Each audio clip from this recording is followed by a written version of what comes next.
Welcome to another episode of On Deck with Anchor.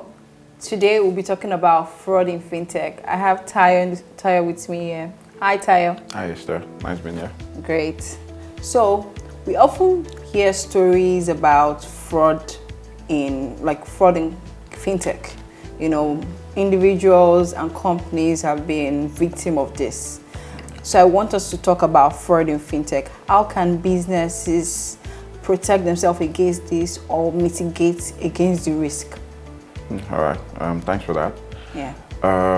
No, fraud is our industry's biggest little dirty secrets, right? It's a rite of passage for every single firm, whether you're a bank, traditional bank, a big tech company, or a small, newly minted fintech company. Yeah. Immediately you launch a product right now, whether it's a USD card or a digital bank, your first step will test your system. They'll try to, see the internal controls that you have. So what type of fraud would they typically try to, Yeah, so fraudsters employ multiple different avenues to try to game your system, right? From account opening to card testing to chargeback to even friendly fraud, right? Friendly fraud? Yeah. Okay.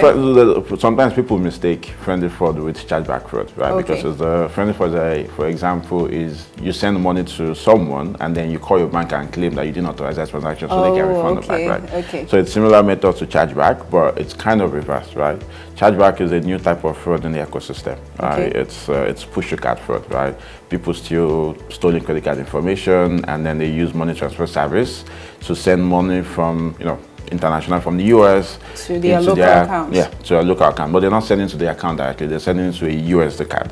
Okay, right? so, and fintechs power this USD card. Right? So a lot of people in the industry have a USD card product, right? Yeah. So when the fraudsters send the fund into their USD card, immediately the funds hit the card. They utilize the funds. They utilize the funds immediately. Either they withdraw the funds into their Naira account or they spend at any of those global merchants. Okay. Right? And at the end of the day, the next day, the card owner would wake up and file a chargeback, see the transaction, file a chargeback with their bank, which will lead to the bank refunding their money and penalizing the fintech, right?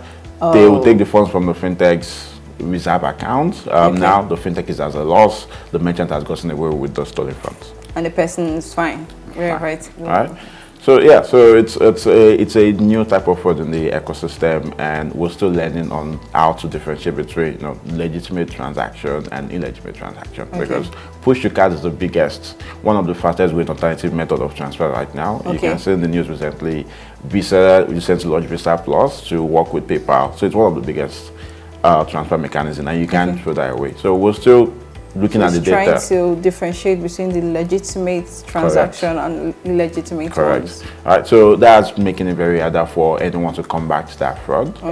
But I think one of the best way for us to protect ourselves in the industry is to collaborate, right? We need to share data. We need to talk about these things. We need to publish blog posts about, these are the things that happen to us. Yes, so more people need to learn from that and be able to identify this type of fraud, right? A lot of things in our ecosystem are just shush. People refuse to talk about this, right? So yeah, so I think that's the best way for us to combat this type of fraud and a lot of type of fraud also. Thank you, Tayo. That's really insightful. I think my takeout from this is collaboration. The ecosystem needs to collaborate to fight and mitigate against fraud. And I hope you actually learned one or two things in this episode. See you on the next episode of On Deck with Anchor. Bye for now.